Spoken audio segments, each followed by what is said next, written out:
Nickelodeon, the very first television network meant for kids. Originally started as a channel that's stuff just for kids, but later became a channel that would play a major role for kids and later a world phenomenon. Here we go over when Nickelodeon started to how it became one of the biggest cable channels of all time, with cartoons, movies, game shows, and sketch comedies, as well as live action shows, including a whole plethora of other things with kids in mind. Nickelodeon originally launched as the Pinwheel channel on December 1st, 1977, targeted towards preschoolers and broadcast from 7 a.m. to 9 p.m. Eastern Time, and was one of the 10 local community channels broadcast on C3 on the Cube cable service in Columbus, Ohio. The first show was a puppet show targeted to preschoolers called Pinwheel. The show is similar to Sesame Street, having both humans and puppets, and was created by Vivian Horner, who originally worked at the Children's Television Workshop, now known as Sesame Workshop, which is the company behind Sesame Street. Pinwheel was successful enough for the idea to become a full channel on national television, and this is how we got Nickelodeon replacing Pinwheel. The creator of Pinwheel, Vivian Horner, asked her co-workers to help come up with a list of possible names for the network. A producer of Pinwheel, Sandy Kavanaugh, proposed Nickelodeon, which was her favorite among the list of names. Despite that Horner wasn't fully satisfied with the name, and she wasn't too thrilled with the name, Nickelodeon was whimsical sounding, so it worked. Originally scheduled to launch during February 1979, Nickelodeon was officially launched on April 1st, 1979, as the first channel that had nothing but programming meant for kids. Introducing Nickelodeon. Children's programming that's fit for children.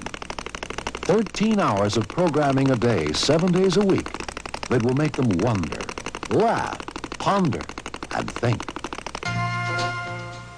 The first shows on Nickelodeon included Pinwheel, Video Comic Book, America Goes Bananas, Nickelflix, and By the Way. All of those shows originated at the Cube Studios in Columbus, Ohio. Pinwheel then became a block, airing shows like the main Pinwheel show itself for 3 to 5 hours a day in a block format. Nickelodeon originally operated as a commercial-free service when the channel launched, and the channel ran identification spots which consisted of a mime portrayed by character actor and mime Jonathan Swartz doing tricks in front of a black background. The song, Put That Little Nickel In, which was used at varying lengths between the end of one program and the start of another program to identify the channel, which is what the three mime idents were for. On September 14, 1979, American Express reached an agreement with Warner Communications to buy 50% of Warner Cable Corporation for $175 million in cash and short-term notes. Through the formation of the joint venture, which was incorporated in December of 1979, both Star Channel and Nickelodeon were folded into Warner Amex Satellite Entertainment, later Warner Amex Cable Communications, a company which handled the operation of the group's cable channels. Warner Cable was folded into a separate jointly owned unit, the Warner Cable Corporation. New shows were added to the Nickelodeon lineup in 1980, including Dusty's Treehouse, Special Delivery, What Will They Think of Next, a science show from Canada explaining what goes on in science done by Science International, and Livewire. Other shows that began in 1979 to 1980 included Pop Clips, Children's Classics, Hocus Focus, and First Row Features. Cy Schneider became Nickelodeon's president that same year in 1980. His tenure was referred to years later as the Green Vegetable Era, as the era focused mainly on programs that parents thought were good and appropriate for children, but not necessarily what children themselves wanted to see. Many of the shows even got a seal of approval from the National Education Association. On April 12, 1981, Nickelodeon shifted its daily programming to 13 hours every day, now airing from 8 a.m. to 9 p.m. Eastern and Pacific Time, 7 days a week. Nickelodeon also introduced a new logo designed by Lou Dorfman and Bob Klein, consisting of a silver ball overlaid by multicolored Nickelodeon text, replacing the 50s style black and white background logo.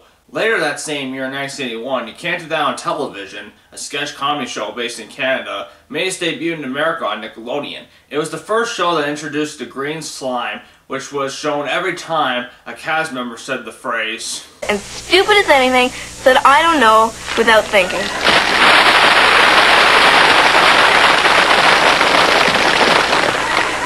The green slime would end up being a staple of many shows which would be introduced later. Other shows on Nickelodeon's schedule during the early 1980s include The Third Eye, Stand By, Lights, Camera, Action, Against the Odds, Going Great, Kids' Rights, and a faster version of Watch Mr. Wizard as Mr. Wizard's World. By 1984, Nickelodeon became last place in the ratings on cable TV and lost over $10 million. Other than You Can't Do That on Television and Pinwheel, Nickelodeon had lacked very successful programs outside of those shows. Some of the other programs that failed included Going Great, a Canadian show about kids who did extraordinary feats that most kids couldn't do, and Against the Odds, which was a show talking about people and other things related to history. Those shows lowered viewership, and many kids did not like a lot of the other shows, including those two. This led to low ratings for Nickelodeon, which prompted MTV Networks to do a rebrand for Nickelodeon. After MTV Network's president Bob Pittman fired the management staff, he turned to Fred Seibert and Alan Goodman of Fred Allen Inc., who had created MTV's Channel Idents a few years earlier, to use their talents to reinvigorate Nickelodeon. They teamed up with Tom Corey and Scott Nash of the advertising firm Corey McPherson Nash to rebrand Nickelodeon. The pinball logo was replaced with what would become the iconic orange splat Nickelodeon logo with the blue and typeface spelling Nickelodeon that would be used for over 25 years. Fred Allen enlisted the help of animators, writers, producers, and the doo-wop group The Jive 5, which were best known for their 1961 hit My True Story, working together to create new channel identifications which would become part of the rebrand that would go into effect on October 1st, 1984. Jerry Laybourne would replace Cy Schneider as president of Nickelodeon in 1984. She had worked with Nickelodeon since 1980 as a program manager. She was one of the first people to focus on television programming for kids, especially on Nickelodeon. This was also when Nickelodeon started accepting advertising for the network. Originally Star Channel, later the Movie Channel, and Arts and Entertainment Network, or A&E, would take over Nickelodeon's channel space at night until January of 1985. And after using overnight runtime to run text promos for their shows, they became a 24-hour channel for a short while in June 1985. Some cable providers chose to air their programming blocks overnight on Nickelodeon for the time being. Jerry Laybourne would be tasked to develop programming for the overnight time slot. To help with ideas, she enlisted Fred Seibert and Alan Goodman, who came up with the idea of a classic television block which would later be known as Nick at Night, and would launch on July 1st, 1985. Shows such as I Love Lucy, Happy Days, and many others would air on the block during the 80s and 90s. Shows that aired around this time that Nickelodeon rebranded included Nick Rocks, a music video show presented in a countdown format showing pop and rock music videos, Out of Control, a short-lived show about the production of a fictional news program, and Turkey Television, a show created as a response to the popularity of You Can't Do That on Television. Later that same year in 1985, American Express, which if you didn't know was a financial and credit card company, sold their stake in Warner Amex to Warner Communications. The following year, Warner sold MTV Networks to Viacom after MTV Networks was turned into a private company. Viacom bought MTV Networks, which included MTV, VH1, and Nickelodeon, for $685 million. This ended Warner's venture into children's television until they launched Kids WB on the WB network in 1995. And later in 1996, merging with Turner, later running Cartoon Network, which would be a competitor to Nickelodeon in the 1990s. Many short-lived shows aired during this time, such as Rated K for Kids by Kids, which was a movie review show, Don't Just Sit There, a show that talked about video games, celebrities, and others, and Kids Court, a courtroom show with kids settling the issues. In 1988, Nickelodeon aired the first ever Kids' Choice Awards, originally known as the Big Ballot in 1987, which was the network's edition of the People's Choice Awards, where viewers voted for their favorite television shows, movies, and sports, such as voting for athletes, actors, and others. The same year, Nick Jr. was introduced, which aired shows for very little kids such as preschoolers or kids close to that age. Originally, they started by airing Pinwheel, then later other original shows which replaced Pinwheel, like Eureka's Castle. There were even game shows such as Double Dare, Finders Keepers, and Make the Grade that aired in the late 80s and early 90s. By then, we have already entered what is considered the golden age of Nickelodeon. On June 7th, 1990, Nickelodeon Studios at Universal Studios in Orlando, Florida had opened. It was a hybrid television production facility and attraction where they filmed live action and game shows, and kids could audition to be on a Nickelodeon show there, which would be filmed. Before, shows were filmed in Florida. Game shows such as the Double Dare series of shows, which include Super Sloppy Double Dare, were filmed in rented sound stations in multiple cities, including Philadelphia. This limited Nickelodeon's growth and cost more money than in their own studio. Many of the game shows aired in the 1990s and filmed in Nickelodeon studios were Wild and Crazy Kids, Get the Picture, What Would You Do, Nickelodeon Guts, Legends of the Hidden Temple, and Nick Arcade. Before the early 1990s, Nickelodeon did air cartoons themselves, such as Danger Mouse, Underdog, Count Duckula, Looney Tunes, and Yogi Bear, but they did not have their own original cartoons that they produced before due to high production costs. However, that all changed in 1991 with the debut of the Nicktoons, which were original cartoons that came out on Nickelodeon on August 11, 1991. The first 3 cartoons that Nickelodeon produced were Doug, Rugrats, and The Ren and Stimpy Show. All of them became successful by 1992. Ren and Stimpy at one point was the most popular show on cable TV. Rugrats would later become more successful with the hiatus in the mid-1990s, and it would become one of the highest rated shows later on when it aired. The success of those shows, especially Ren and Stimpy, helped create the 4th Nicktoon, Rocko's Modern Life, in 1993, a show about a wallaby and other animals living in a normal society. These shows, including Ren and Stimpy, were great shows for their time, and despite Ren and Stimpy being gross, which was shocking for a cartoon at the time, and what happened with the creator in recent decades, I still think the show is funny and great, and will separate the art from the artist, just like many shows that have bad people working on it. Other shows that came out later include Our Real Monsters, which was a really creepy yet interesting show that was very spooky for Nickelodeon. On August 15, 1992, Nickelodeon extended the Saturday schedule by 2 hours to make way for the launch of a Saturday night block called SNICK, which was short for Saturday Night Nickelodeon. The first shows that aired on SNICK were Ren and Stimpy, Clarissa Explains It All, Roundhouse, and Are You Afraid of the Dark? By 1993, Nickelodeon became #1 in the ratings on Saturday night of the targeted age group of 6 to 11, beating the local channels such as Fox, ABC, CBS, and NBC. Other live-action shows that aired around the early 1990s, some of which were on SNICK, include The Adventures of Pete and Pete, Salute Your Source, Welcome Freshman, and Hey Dude. There was also a Nick News TV show that came out in the same year, on April 18th, 1992, hosted by Linda Ellerby, a former personality for NBC News. The show would talk about kids' lives and the world around them, including politics, world news, and other stuff, but also allowing kids to express themselves about the topics on that show. For example, every election year they would have specials talking about the candidates and what goes on throughout the whole process of an election year. Nick News was one of the few educational shows teachers can be allowed to tape for cable in the classroom, which included shows such as Kids Court to show in schools. Originally as a magazine published in 1990 and sold as a Pizza Hut around the time Nickelodeon Studios opened, Nickelodeon Magazine resumed publication in 1993 under a paid subscription format like most magazines, where the magazine would be paid for and issues would be sent in the mail. Nickelodeon Magazine would have lots of stuff for kids to read about, including Nickelodeon-related articles about programming, sports, movies, and much more. During the 1990s, from 1993 to 1998, Nickelodeon would expand to other countries throughout the world. First launching as a channel in the UK on September 1st, 1993, and later on including Germany, Latin America, Australia, and Asia by the end of the 1990s.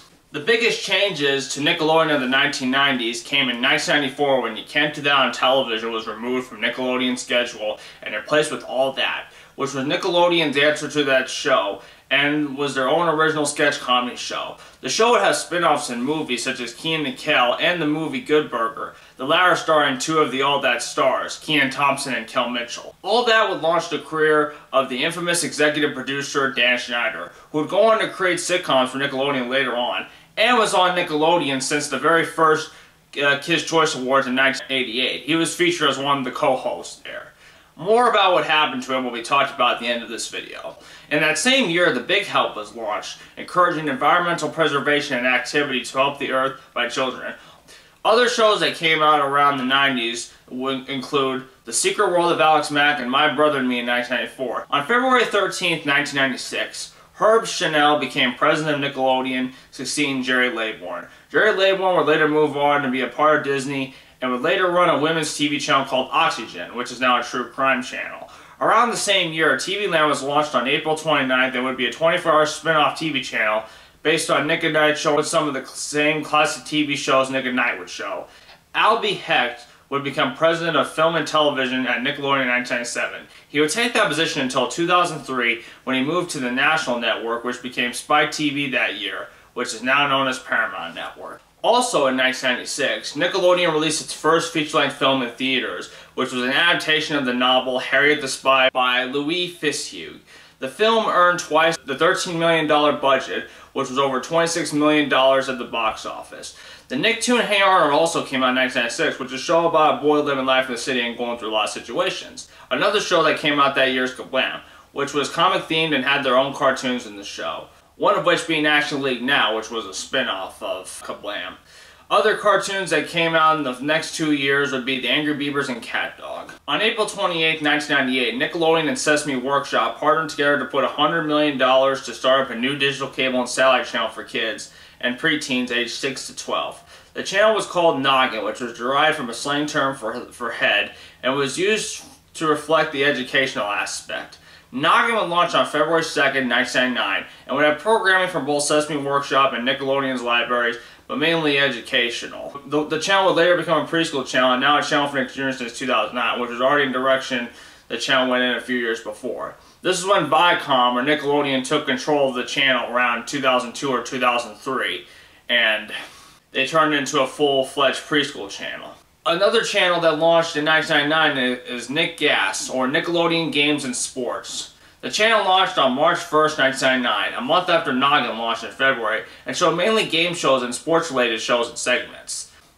After the success of the 1996 film Harriet the Spy, Nickelodeon developed a movie based on one of the most popular TV shows on there, which was Rugrats in 1998. The Rugrats movie would gross more than $100 million at the box office, becoming the first animated movie not made by Disney to surpass that amount. In my opinion, the Rugrats movie is okay at best, but the show would further go downhill from there, and its popularity would be surpassed by another show that came out less than a year later. On July 17th, 1999, SpongeBob SquarePants premiered. The show was previewed on May 1st after the Kids' Choice Awards that year. SpongeBob is about a sea sponge living life in Bikini Bottom and going on adventures undersea for the most part.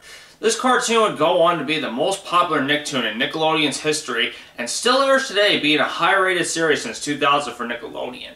The last cartoons I'll mention that came out in the golden era, which was winding down by the early 2000s, are these following that aired in the late 90s and 2000s. They are The Wild Thornberrys, Rocket Power, As Told by Ginger, The Fairly Odd Parents, Invader Zim, Chalk Zone, The Adventures of Jimmy Neutron Boy Genius, The Rugrats spin-off show, All Grown Up, My Life's a Teenage Robot, Cat Scratch, Danny Phantom, and Avatar: Last Airbender. Live-action shows included Cousin Skeeter, 100 Deeds Freddie McDowd, The Brothers Garcia, No One Knows Best, Tiana, Romeo, Ned's Declassified School Survival Guide, The Amanda Show, and Drake and Josh. The latter three of all those live-action shows of which were good shows. The last game shows that were filmed at Nickelodeon Studios included You're On, Robot Wars, which was Nickelodeon's edition of the Robot Battle Show, and Scaredy Camp. Around the early 2000s was when the live-action show started to be filmed at the new Nickelodeon Studios in Los Angeles, California, leaving the game shows and certain other live shows, such as Slime Time Live, to be filmed at Nickelodeon Studios in Orlando, Florida at Universal. The last show to be filmed at Nickelodeon Studios in Orlando, Florida was Nickelodeon Splat in 2004. The studio in Los Angeles is still in use today, and it's also where the animation for the Nicktoons are made. I didn't talk much about Nick Jr. in this video, since I don't usually go over preschool content. But some honorable mentions for Nick Jr. shows to be mentioned include Blue's Clues, Allegra's Window, and Gullah Gullah Island, which aired around the 90s and 2000s. Also, Nicktoons TV would be launched on May 1st, 2002, which was Nickelodeon's answer to Toon Disney and Cartoon Network, with their own all-cartoon channel showing nothing but Nicktoon shows and acquired shows, but there were also cartoons as well. And that would be the last of the digital cable channels Nickelodeon would launch. By the latter half of the 2000s, Nickelodeon was already on the decline, except for a good year in 2008, earning the largest audience ever that year, a lot more than the 1990s. Nickelodeon Studios in Orlando, Florida at Universal closed on April 30th, 2005, and the time capsule buried there in 1992 on April 30th would be moved to the Nickelodeon Hotel in Orlando, and later the studio in Los Angeles, California when the Nickelodeon Hotel closed. Nickelodeon Studios closed due to not much production in Orlando and fewer staff at the studio. The studio is now home for the Blue Man Group show. The digital cable channels would be changed with Nick Gas becoming the N and later Teen Nick, which just like Nick Jr. still exists to this day, But for a long time, these channels have been poorly run, especially when linear TV is dying. SpongeBob SquarePants is still keeping Nickelodeon afloat, while Nickelodeon either revives certain old shows such as Invader Zim and Rocko's Modern Life, or makes reboots of shows like Rugrats and The Fairly OddParents. Dan Schneider would be revealed as a predator, especially after his show started to lack quality in the 2010s, and Nickelodeon fired Dan Schneider in 2018 with pay. Nickelodeon today is just mainly a lot of shows based off internet personalities, as well as sports-related shows with Nickelodeon airing NFL games in partnership with CBS. I did make a rant about modern Nickelodeon a few years ago, and if you want to see my rant where I talk about the shows based off internet personalities, as well as how lazy the ideas are, as well as recent shows before then, a link will be in the description of this video. Now for my final thoughts. The old Nickelodeon had some very great shows back then, and while not every era of the old Nickelodeon was great, the old Nickelodeon had its golden era in the late 80s, the 90s, and even up to the early 2000s in some cases. It's just too bad some of the legacy has been tainted with some people like John Kay and Dan Schneider being out as predators, the creators of Ren and Stimpy Show, and a lot of the sitcoms on Nickelodeon respectively. But yeah, that was about all for this video on the old Nickelodeon. I hope you enjoyed it. This was one of the most requested or voted for topics for the Nostalgia Network, along with the origins and history of video games, which I already made. Anyways, let me know what you want me to do on this channel next. I make videos on this channel whenever I feel like it, as it takes a while to make videos. And sometimes I'll do live streams based on retrospectives and other kinds of nostalgia. Anyways, that'll be about all for this video. This has been Brick. I'm out.